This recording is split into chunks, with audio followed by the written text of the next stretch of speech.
বাদশাহ সুলাইমান বিবাহ করতে চাইলেন। ডাক দিয়ে কয়, প্রজারা আমি যাকে বিবাহ করব তার ভিতরে 4টা গুণ থাকতে হবে।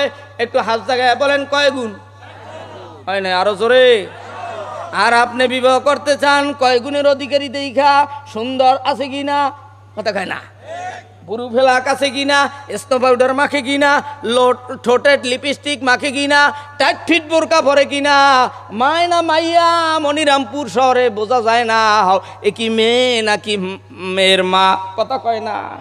সবাই লজ্জা পায়। মালিক ইয়াউমিদ্দিন, বিচার দিনের মালিক আল্লাহ। কিন্তু বাদশাহ সুলাইমান চেয়ারের ক্ষমতা পাইয়া দুনিয়ার রাজ সিংহাসনে বৈশা ডাক দিয়া কয়, ও দুনিয়ার প্রজারা, ও দুনিয়ার প্রজারা, শোনো শোনো, আমি বাদশাহ সুলাইমান বিবাহ করতে চাই। আমার যিনি বিবি হবেন গো, তেনার ভিতরে 4টা গুণ থাকতে হবে। জোরে কোন, কয়টা? আর একটু জোরে। যুবকরা রে, স্কুল কলেজ ভার্সিটির বন্ধুরা, এলাকার ব্যবসায়িক লাখপতি কোটিপতি, বাড়িওয়ালা, গাড়িওয়ালা, রিক্সাওয়ালা, জেলেওয়ালা, তাঁতিওয়ালা, ঠেলাওয়ালা, চরমনাই, সারচিনা, ফুরপুরা, জৈনপুর, আটরশি, সুরেশ্বর, রাজারবাগ, দেওয়ানবাগ, কুতুববাগ, ল্যাংডাপীর, খারাপীর, সবুজপীর, দেওয়ানবাগ, সব বাগানের লোকেরা এখানে বিভিন্ন জাতের মানুষ আছে রে বাবা। এইবার শোনো, বাদশাহ সুলাইমান ডাক দিয়া কয়, 1 নম্বরের গুণ হতে হবে দিনদারি। 1 নম্বরে কোন দাড়ি? আরো জোরে। মা চাচিরা একটু মনের অন্তরের কান্ডা খুইলা একটু শুইন। তোমাকে জন্য এই ঘটনাটা বলতেছি, তোমাকে জন্য এই ঘটনাটা বলতেছি। 1 নম্বরে হইল দিনদারি, 2 নম্বরে হইল সুন্দরী, 2 নম্বরে কি?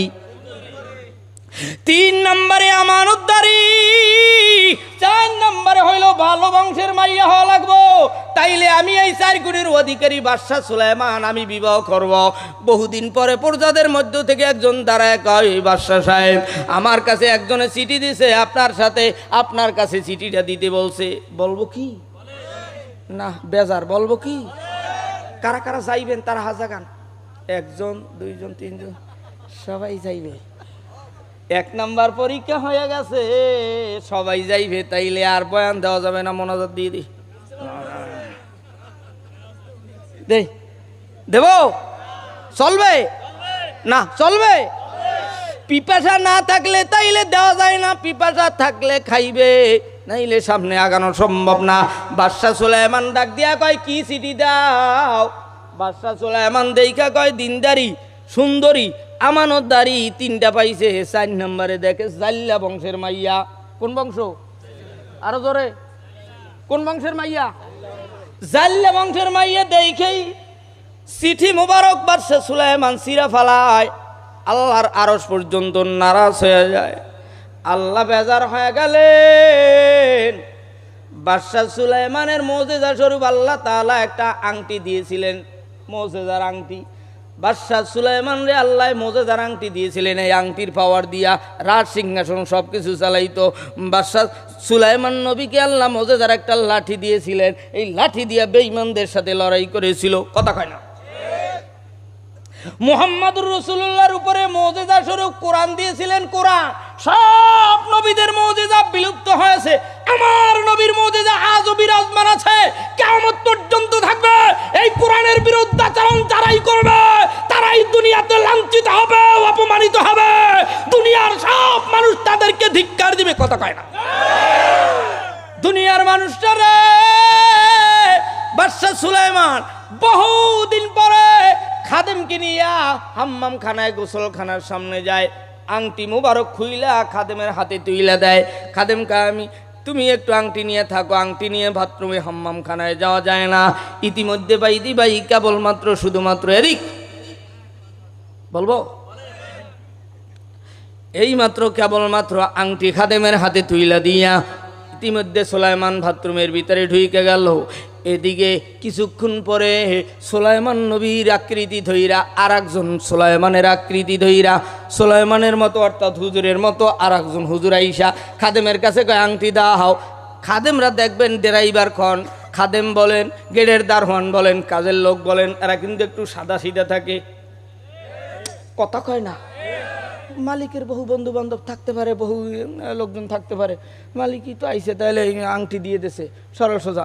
কিছুক্ষণ পরে বাদশাহ সুলাইমান হাম্মাম খানার থেকে বের হইয়া খাদেমের কাছে বলে, আমার আংটি দাও।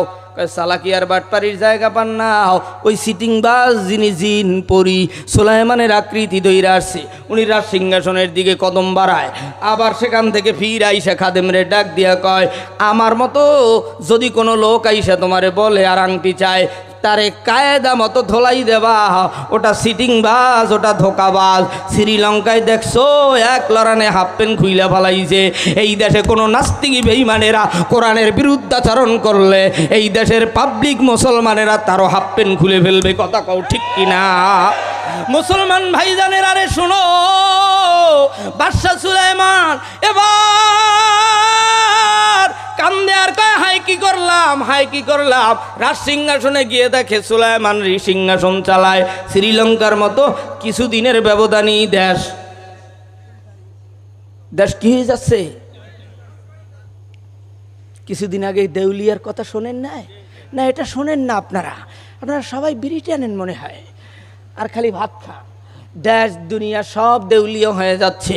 বাদশাহ সুলাইমান দেখতেছে আসল সুলাইমান, দুনিয়ার সব ব্যাংক ব্যালেন্স সব খালি হয়ে যাচ্ছে।